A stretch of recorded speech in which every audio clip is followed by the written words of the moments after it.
안녕하세요. 저는 대기업에 다니고 있는 평범한 직장인 여자입니다.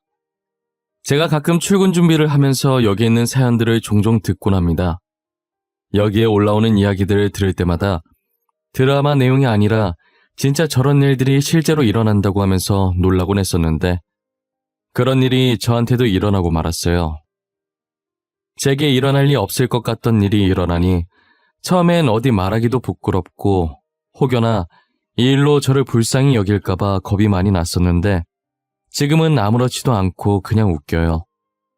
이미 제 주변 사람들은 알고 있는 내용이지만 여러분들께도 드라마 보는 것이라 치고 한 번쯤은 들려드리고 싶어서 이렇게 사연을 적게 되었어요. 저는 제가 세상에서 가장 사랑하는 사람과 가장 증오하는 사람한테 배신을 당한 사람이에요. 여러분들도 어쩌다 제가 이 둘한테 배신을 당했나 싶으시겠지만 아마 제 얘기를 들어보시면 배신을 당한 게 아니라 쓰레기 청소 한번 시끄럽게 했네라는 생각이 드실 거예요. 저한테는 부모님만큼이나 사랑하고 소중한 남편이 있었어요. 저희의 첫 만남은 번화가에 자리한 분위기 좋은 카페였어요. 저는 한때 이력서며 자기소개서며 한창 취업 준비하느라 바쁠 때가 있었는데요. 늘 부모님의 잔소리를 피해서 카페로 도피해 시원한 커피를 한 잔 시킨 후 제일 구석진 자리에서 노트북을 켜고 머리를 잡아뜯으며 열심히 무언가를 작성하고 있었어요. 작성한다기보다는 적었다 지웠다 그 두 가지만 반복하고 있었죠. 그렇게 저는 시간이 가는 줄도 모르고 카페에서 자기소개서를 작성하고 있다가 커피잔을 들었는데 언제 다 마셨는지 커피가 없더라고요. 다시 사러 가기 귀찮아서 계속 앉아있다가 커피 없다는 걸 까먹고 헛손질을 몇 번이나 했던 것 같아요. 헛손질을 4번째 정도 했을 때쯤 다시 무의식적으로 커피를 들려고 하니 누군가 제 컵을 낚아채고선 새로운 커피를 제 손에 잡아주시더라고요. 빈잔을 지금 몇 번이나 잡는 거예요. 자꾸 빈잔 들지 말고 이거 드세요. 컵 보니까 아이스 드신 것 같아서 똑같이 아이스로 샀어요. 좋아하는 커피인지는 모르겠지만. 아, 감사합니다.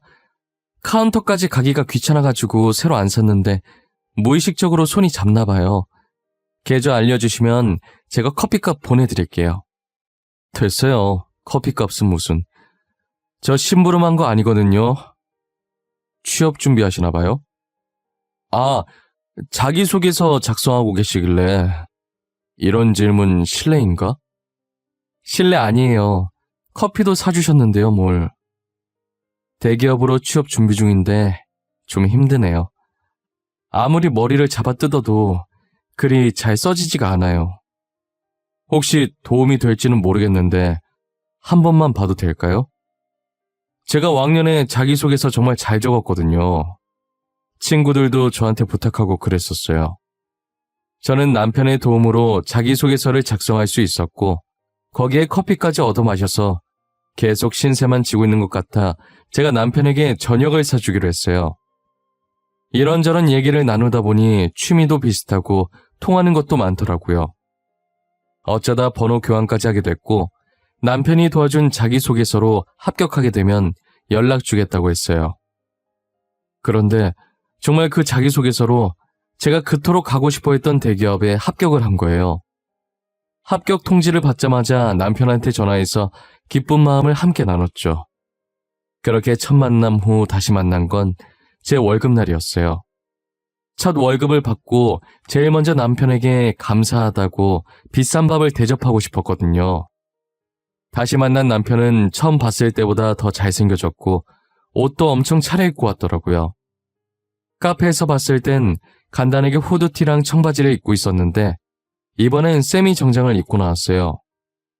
세미 정장을 입은 남편의 모습을 보니 순간 제 심장이 아플 정도로 뛰기 시작하는 거예요. 저는 혹시나 심장 뛰는 소리를 들킬까봐 조마조마하고 있는데 그걸 아는지 모르는지 남편은 해사하게 웃으면서 작은 꽃을 내밀더니 제게 축하한다고 말해주더라고요. 저는 남편에 대한 제 마음이 들킬까봐 괜히 일부러 툴툴거렸어요. 고맙네요. 근데 오늘 왜 그렇게 차려입고 나오셨어요? 낮에 선이라도 보고 오셨어요? 이렇게 차려입으시니까 카페에서 봤을 때랑은 좀 분위기가 다르네요. 왜요? 더 남자다워지고 더 잘생겨져서 설렜어요? 오늘 고백하는 날이라 차려입어봤어요. 여자가 봤을 땐 어때요? 이 복장으로 고백하는 거 괜찮아요? 아니면 좀 오버했나? 뭐 깔끔하고 단정한 게 괜찮네요. 고백하셔야 하는데 옷에 음식 냄새 배어서 어때요? 고백하고 오시지. 아니다. 고백하고 오면 내가 여자니까 아무래도 상대방이 싫어하지. 하긴 옷에 음식 냄새 배어오면 싫어하겠죠? 그쵸? 나중에 산책로 걸으면서 고백하려고 했는데 안 되겠다. 그냥 지금 해야겠다. 지금이요? 여기서요? 뭘 어떻게... 설마 전화나 문자로 하겠다는 거예요? 전화랑 문자 고백 그거 진짜 최악이에요. 고백은 상대방 얼굴을 직접 보고 해야지. 지금 뭐 하세요? 남편이 제게 고백할 사람이 있다길래 순간 남편에게 잠깐 마음이 갔던 제 자신한테 괜히 화가 나서 더 툴툴거리게 되더라고요. 그런데 갑자기 남편이 제게 목걸이가 담긴 액세서리 케이스를 슬쩍 들이미는 거예요. 이건 뭔데요? 목걸이? 이쁘네요. 그래서 이 목걸이가 뭐 어쨌는데요? 이제 하다 이거 주면서 고백하는 게 좋을지 확인받는 거예요? 아니에요. 아까부터 왜 이렇게 목소리가 퉁명하실까? 혹시 저한테 화나신 거 있어요? 나 뭐 잘못했나? 잘못한 거 없는 것 같은데. 네, 그쪽은 잘못한 거 하나도 없어요. 그냥 제가 제 자신한테 화난 거예요. 이 목걸이 주면서 고백하면 여자분 좋아하시겠네요. 오늘 고백 성공하시겠어요. 그래요? 이거 제가 이나 씨께 드리는 목걸이에요. 이쁘다고 하니 다행이에요. 혹시나 별로면 어쩌나 했는데. 이 목걸이가 제 거라고요? 왜요? 아니, 싫다는 게 아니라 고백하는 분께 드리려던 거 아니었어요? 근데 이게 왜 제 거예요? 취업 축하 선물인가? 뭐, 그렇게도 되겠네요. 취업 축하 겸 제 마음 좀 받아달라는 뇌물? 이렇게 고백할 건 아니었는데, 사실 카페에서 처음 봤을 때부터 이나 씨한테 반했었거든요. 저는 목걸이 주면서 고백하는 게 좋을지 확인받는 거냐고 심술 가득한 목소리로 대답했었는데 알고 보니 그 목걸이의 주인이 저였던 거예요. 남편은 이렇게 고백할 건 아니었지만 카페에서 처음 봤을 때부터 자기 이상형이라 반했었다고 결혼을 전제로 자기랑 진지하게 만나보면 안 되겠냐고 하더라고요. 웃으면서 그렇게 얘기하는데 제 심장은 또 마음대로 힘차게 뛰기 시작하더라고요. 저는 잠시 상황 파악이 안 돼서 멍하니 떨떠름하게 있다가 남편이 자기 말 듣고 있는 거냐며 제 눈앞에 손을 왔다리 갔다리 하는 바람에 정신 차리고 고개를 세차게 끄덕였어요. 그렇게 저희의 연애는 마치 연애가 처음인 새내기처럼 풋풋하게 시작하게 되었어요. 저는 여러분도 알다시피 대기업에, 남편은 부모님 회사를 물려받으려고 후계자 수업을 듣고 있었어요. 사실 저도 연애만 했을 때는 남편 집안이 어떤지 잘 몰랐다가 상견례 하면서 알게 됐어요. 카페에서 봤을 때 대충 걸쳐도 귀티나 보이더니 역시나 어느 기업의 아들이었던 거죠. 부잣집 도련님이라고 해서 제 태도가 바뀌거나 남편의 태도가 바뀌거나 하진 않았어요. 제가 자신보다 못한 집안이라고 무시하지도 않았고 저도 저보다 부유한 집안이라고 해서 속물처럼 행동하거나 불편해하거나 하지 않았어요. 서로 좋아서 만난 것이기 때문에 저희에게 집안은 아무 필요가 없었거든요. 서로에 대한 마음만 변함없다면 아무래도 괜찮았어요. 저희는 빨리 결혼하게 될 줄 알았는데 3년 정도 긴 연애를 하고 결혼을 약속하게 됐어요. 이미 상견례는 다 마친 상태였고 결혼식 날짜만 다가오기를 기다리고 있었죠. 그러다 갑자기 저희 회사의 중요한 프로젝트가 앞당겨지면서 결혼을 3일 정도 뒤로 미뤄야 할 것 같은 상황이 생긴 거예요. 급하게 결혼 날짜를 변경할 수 없겠느냐고 예식장에 연락을 드렸지만 이미 예식장에 다른 날짜들은 예약이 꽉 차서 변경할 수가 없겠더라고요. 그렇다고 취소할 수도 없는 노릇이고 결국은 결혼식을 예정된 날짜에 하고 신혼여행만 미루게 됐어요.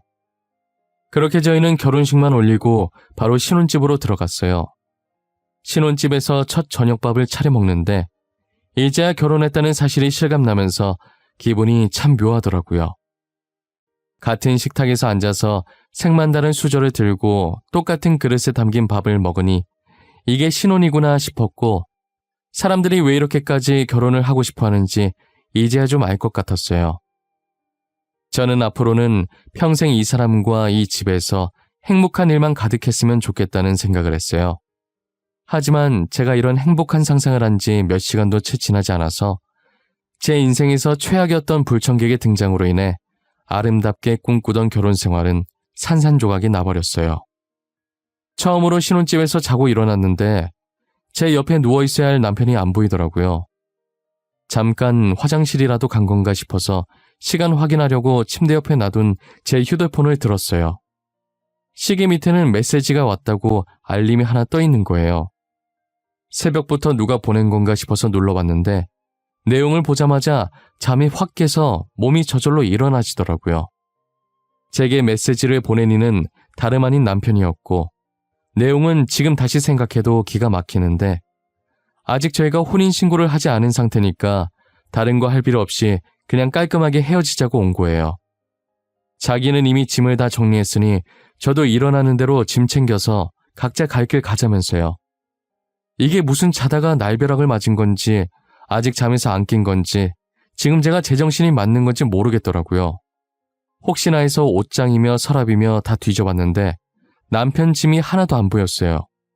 마치 제가 귀신이랑 결혼을 한 것 마냥 원래 아무것도 없었다는 듯이 깨끗하더라고요. 순간 아직 결혼 안 했는데 내가 착각하고 신혼집에 먼저 들어왔나 싶어서 헛웃음도 났었어요. 곧 있으면 출근도 해야 하는데 도저히 이 정신머리로는 회사 가도 일을 못할 것 같아서 반차를 썼어요. 도대체 이게 무슨 일인지도 모르겠고 여기 계속 있어봤자 답이 안 나올 것 같아서 일단 저는 전날 입주해서 얼마 없는 짐을 챙겨 그대로 친정으로 갔습니다. 친정어머니께서는 제 꼴을 보자마자 결혼하자마자 벌써부터 부부싸움 한 거냐고 난리시더라고요. 너 꼴이 이게 뭐야? 너 설마 신서방이랑 싸운 거야? 이거사, 너네 결혼한 지 1년이 지났냐 2년이 지났냐?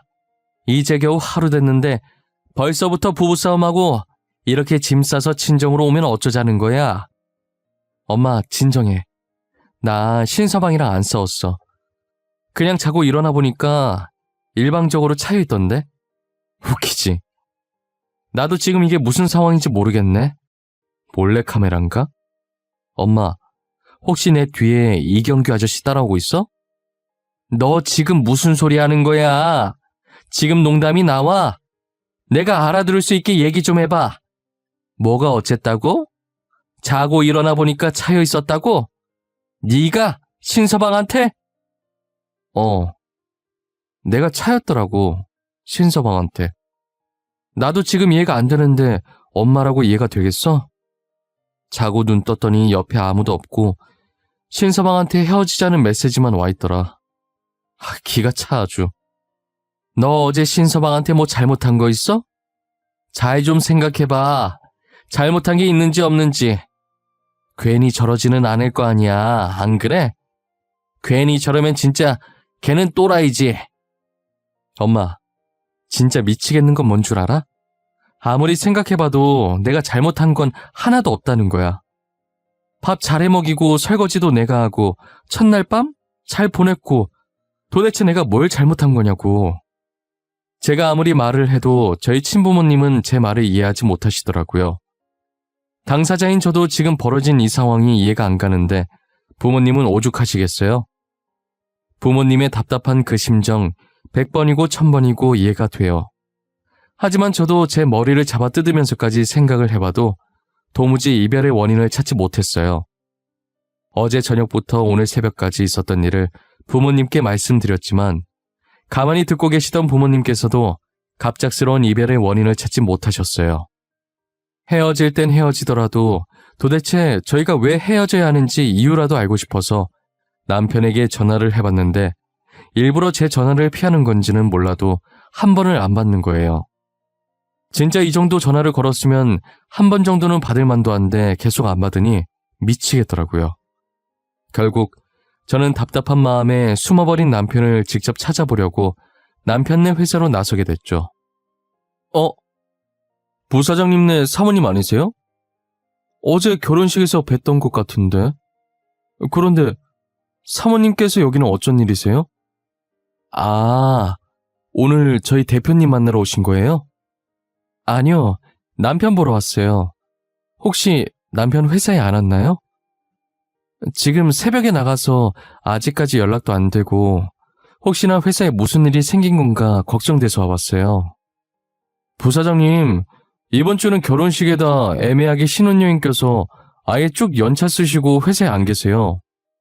아까 저희도 일 때문에 전화를 드렸었는데 연락이 안 되긴 하던데 혹시 잠시 친구 만나러 가신 거 아니에요? 아, 그래요? 고마워요. 제가 바쁜 사람 너무 잡고 있었네요. 미안해요. 하던 일 계속 봐요. 혹시라도 남편 연락되면 저한테 전화 좀 해달라고 해주세요. 부탁드릴게요. 진짜 미안해요. 저는 결국 그날 남편 머리카락 한 올도 보지 못하고 바로 회사로 출근했어요. 그리고 9주 내내 폰만 들여다봤지만 남편에게 연락이 단 한 번도 오지 않았죠. 그 다음 주에 제가 다시 회사로 찾아가니 웬 모르는 여자랑 팔짱을 끼고 웃고 있는 거예요. 사람을 일주일간 피말리게 해놓고 자기는 실실 웃고 있는 모습을 보니 피가 거꾸로 솟는 기분이더라고요. 저는 지금 누가 보던지 말던지 신경 쓸 상황이 아니라서 그대로 남편에게 직진해서 소리쳤어요. 지금 나랑 뭐 하자는 거야? 너는 나한테 달랑 문자 하나 보내놓으면 끝이야? 야, 설명을 해보라고. 지금 이게 무슨 상황인지 당장 설명하라고. 이나야, 내가 다 설명할게. 그러니까 여기서 이러지 말고 우리 나가서 얘기하자. 여기는 보는 눈도 많고 봐봐. 지금도 저렇게 우리 쳐다보고 있는 사람들이 있잖아. 지금 네 행동이 쪽팔린 줄은 아나 보지? 나 절대 안 나가. 내가 왜 나가? 그냥 여기서 말해. 내가 지금 네 체면까지 생각할 상황이야? 회사 다 엎어버리기 전에 말해! 알겠어. 말할게. 사실 내가 2달 전에 아주 잠깐 권태기가 와서 만난 여자거든. 진짜 딱 한 번 실수했는데 임신이 되어버려서 어쩌겠어. 내 앤데 내가 책임져야지. 안 그래? 뭐? 지금 이 여자가 뭐를 했다고? 임신? 방금 임신이라고 했어? 이게 진짜 미쳤나? 야! 그때 결혼 날짜 잡은 후잖아. 이놈이 결혼 날짜까지 잡아놓고 이 짓거리를 해? 이거 아주 제정신이 아니네? 알고 보니 잠깐 만난 여자랑 딱 한 번 실수한 게 바로 임신이 되어버리는 바람에 제게 이별을 통보하고 급하게 근처 교회에 양해를 구하고 둘이서 몰래 결혼식을 올린 뒤 신혼여행을 갔다 왔다는 거예요.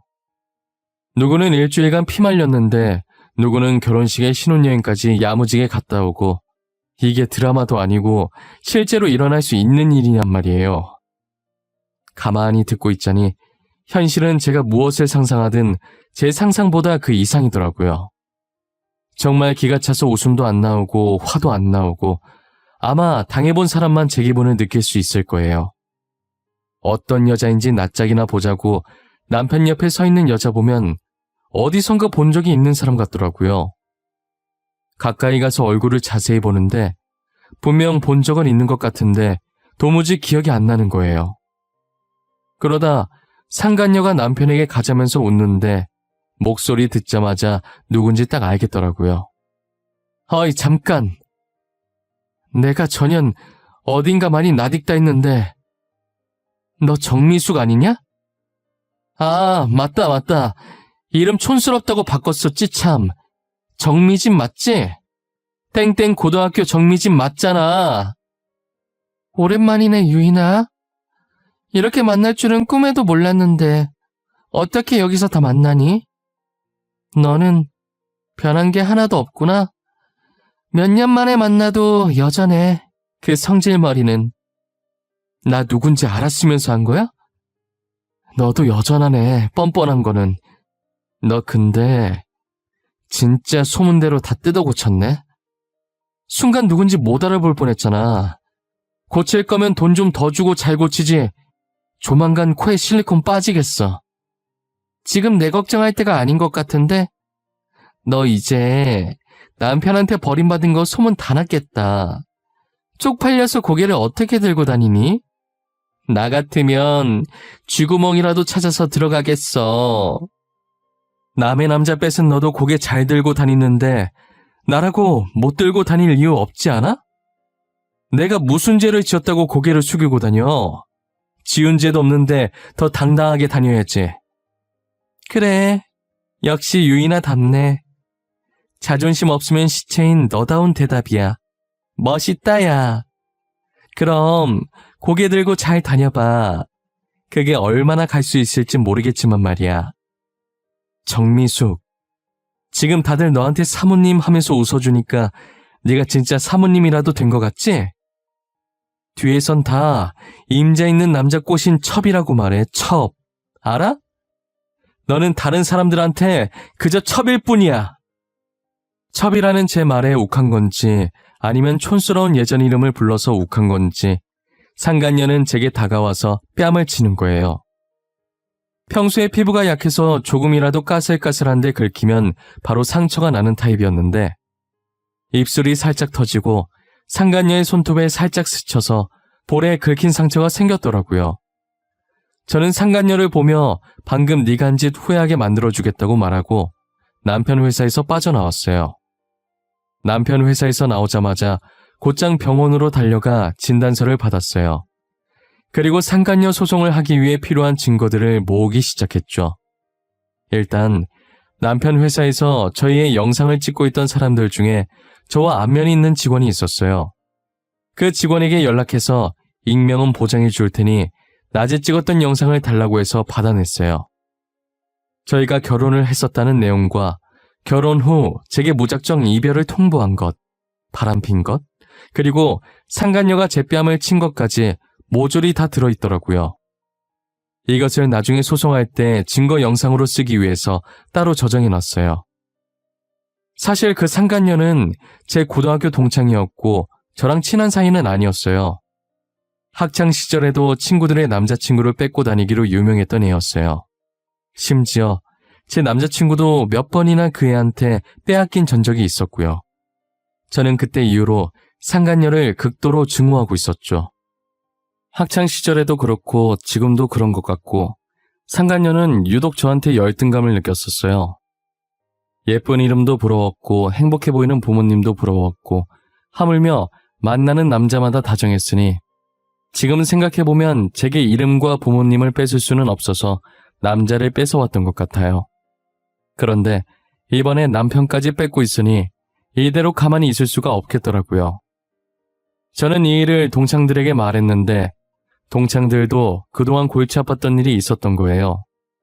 그 상간녀 때문에 이혼한 동창도 2명 정도, 이제 저 포함해서 3명이 있더라고요. 이것도 우연의 일치였는지는 모르겠는데 이혼한 친구들이 저랑 절친한 사이였어요.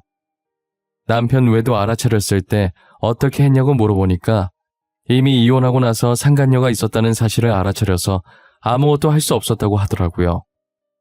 그러다 한 친구가 다짜고짜 저한테 제 SNS 계정이 공개인지 비공개인지 물어보더라고요.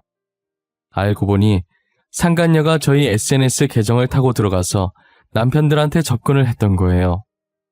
다른 친구들 계정을 통해 계속 이 계정 저 계정 타고 들어가는 방법으로요.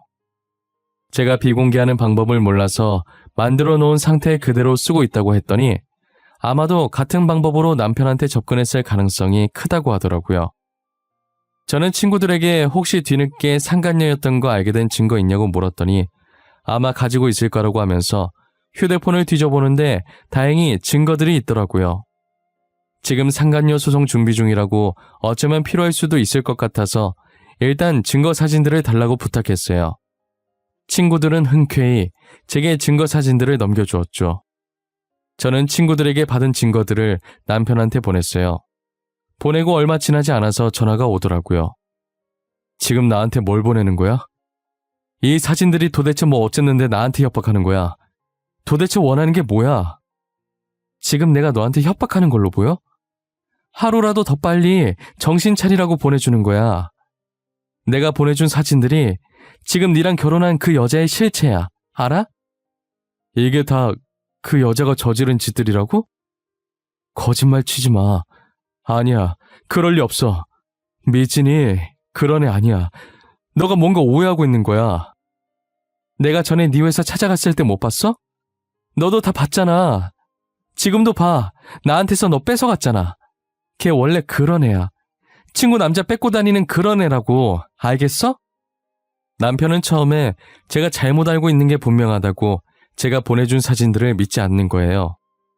제 말은 못 믿겠다고 상간녀한테 직접 확인해야겠다며 전화를 끊어버렸죠.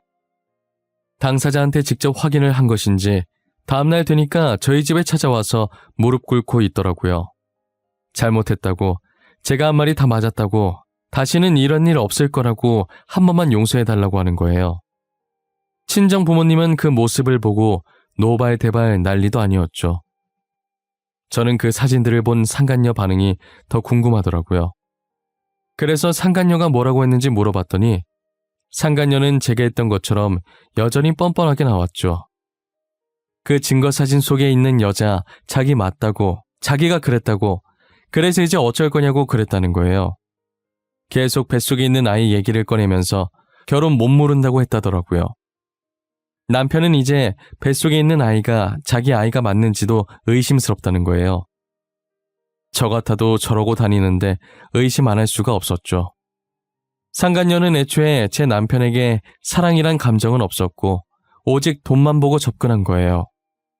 이제 와서 용서해달라고 울고 있는 남편이 너무 한심해 보였고 앞으로는 제 눈앞에 나타나는 일이 없었으면 좋겠다는 생각이 들었어요. 제가 용서 받아줄 마음 없다고 돌아가라고 했지만 남편은 일어날 생각을 하지 않았죠. 결국은 저희 어머니께서 소금을 뿌리시고 난리치는 통에 쫓겨나다시피 나갔어요. 저는 남편과 상간녀를 고소했고 위약금도 받아냈어요. 그리고 상간녀를 폭행죄로도 고소해서 얼마 전에 재판이 끝났는데 초범이기도 하고 상처가 그렇게 깊지 않아서 벌금으로 끝났더라고요. 감옥에 못 보낸 게 한이라며 그 자리에서 몇 대 더 맞을 걸 그랬다 싶었어요. 나중에 동창들한테 우연히 그 둘 소식을 듣게 됐는데 상간녀는 지금 아무것도 안 하고 전 남편 등에 빨대 꽂고 살고 있다고 하더라고요. 그리고 뱃속에 있던 아기도 과연 누구의 아이일지 저희끼리도 되게 말이 많았었는데 낳고 보니 그 많은 남자들 중에 하필 또 전 남편의 아이가 맞았던 거예요. 결국 전 남편은 이혼도 못하고 상간녀와 계속 살고 있다는 소식을 들었어요. 상간녀 때문에 골치 아픈 건 전 남편뿐만이 아닌 것 같더라고요. 시댁 식구들도 만만치 않게 골머리를 썩이고 있는 것 같았어요. 아무것도 안 하는 상간녀가 시댁 식구들보다 돈을 더 많이 쓰고 다니고 있거든요. 상간녀의 사치는 아무도 말릴 수 없었고 사람이 뻔뻔하기도 그렇게 뻔뻔할 수가 없으니 아무래도 상간녀가 제 발로 이혼한다고 하기 전까진 시댁은 계속 지옥일 거예요. 저는 엄청나게 쌓인 청소를 드디어 끝마치고 청소하며 흘린 땀을 싹 씻은 기분이에요. 10년 묵은 채증이 내려갈 때도 아마 이보다 상쾌할 순 없을 거예요. 처음 헤어지자는 통보를 받았을 땐 참 어처구니 없고 이런 일이 내게도 벌어지는구나 했었는데 이렇게 지금 글 적으면서 다시 생각해보니 좀 웃기기도 하네요. 앞으로 저를 소개할 때 돌싱이라고 말하기도 민망한 결혼기간이에요. 저처럼 결혼한 지 고작 몇 시간 만에 이혼당한 사람이 또 있을까요? 벌써 제가 전 남편과 이혼을 한 지 몇 년이라는 시간이 흘렀네요. 그 사이 저는 전 남편보다 훨씬 좋은 남자를 만나 결혼을 했어요. 제 인생에 결혼이 다시 오려나 했는데 결국은 이렇게 다시 오더라고요. 그리고 지금 남편을 만나면서 오히려 더 승승장구하는 기분이에요. 남편과 결혼 후 바로 중요한 프로젝트가 있었는데 성공리에 잘 끝나서 승진도 했거든요. 이틀 전에는 제 뱃속에서 꿈틀거리고 있는 귀여운 생명체도 발견하게 됐답니다. 그래서 어제부터 남편이 저보고 편히 쉬라면서 혼자서 집안일을 다 하고 있어요. 제 남편이 모두가 알아주는 팔불출 남편이거든요. 저는 정말 더도 말고 덜도 말고 이대로만 계속 간다면 정말 더 이상 소원이 없을 것 같아요. 지난 과거들은 모조리 잊어버리고 앞으로 지금의 남편과 아이와 함께 행복할 생각만 하려고요. 여러분들도 제 사연처럼 어이없게 이혼 혹은 파혼당하신 분들이 계시다면 댓글로 남겨주세요. 어디에 내놓기도 부끄러운 이야기들을 저희끼리만 몰래 여기에 적어놓고 훌훌 털어버리자고요. 결혼이 인생의 전부도 아니고 그렇다고 이혼했다고 인생이 끝나는 것은 아니니 결혼에 실패했다고 주눅들지 마시고 저처럼 당당하게 살아갈 수 있길 바래요. 이혼을 하든 파혼을 하든 그것은 제2의 인생이 시작된 거라고 그렇게 긍정적으로 생각하며 살아보자고요. 인생의 주인공은 자기 자신이니 남들 눈치 보지 말고 본인이 하고 싶은 대로 하고 사셨으면 좋겠어요. 세상에 반은 남자고 여자인데 제 짝 하나가 없을까요? 기다리다 보면 저처럼 언젠간 좋은 짝들이 오게 될 거예요. 지금까지 저의 긴 이야기를 들어주셔서 감사합니다. 여러분들에게도 늘 행복한 기운만 가득하시길 바랄게요.